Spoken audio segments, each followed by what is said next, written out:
Okay, hi everyone, welcome back, and in this update we are going to check out XDC's price chart. And as you can see, the move up that we talked about specifically in the previous video when we were right around here pretty much played out. Now, first things first, again, I'm gonna say it, I'm not really sure if you are a classic pattern kind of people, but if you like them, can you say that this is now a confirmed head and shoulder structure?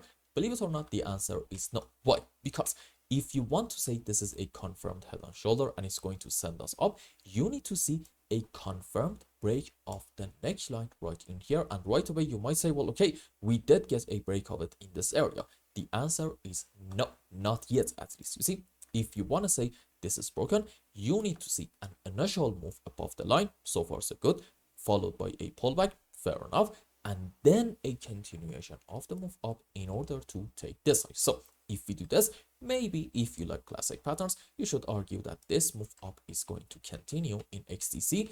And what's going to be the target for it? Let's just put it on regular scale. There we go. And measure the height of our pattern. Excuse me, I just took the wrong object. From this point to about here, and put this thing at our breaking point. Okay.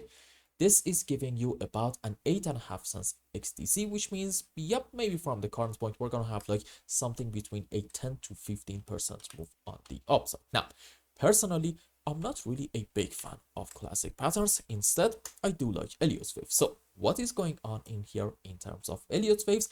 And number one, I have to see this move up continue a bit, because at that point, I might be able to tell you, look, in XDC, we are having a 1, 2, 3, 4, 5, and then I want to see a consolidation pattern followed by even another move up, because at that point, well, clearly you're going to be able to say on a higher degree, we do have a 5-wave up off of the lowest low, which is a fantastic sign, suggesting, guess what, the bottom is set.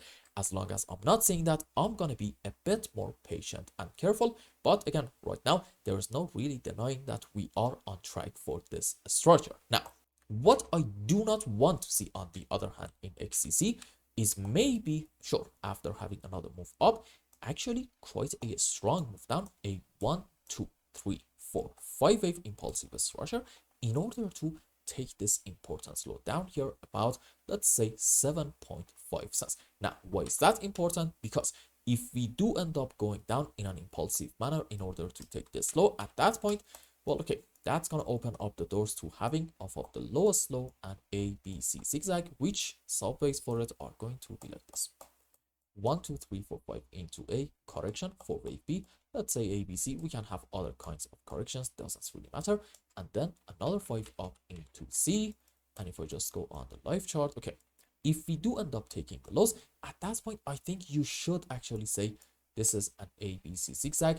And well, guess what? It means that from here, we're going to continue our move down in order to once more, unfortunately, take the lowest low all the way down here, about 7.3 cents. But, you know, we may end up going quite a bit lower than that. So right now in XDC, what you want to see is another move up, then consolidation, followed by yet another move up. What you do not want to see is maybe another move up from here, sure, but then a strong move down in order to take this low. And I hope I explained everything well and you understood what is going on in XDC network. And until the next update, I hope you have a wonderful time. Goodbye.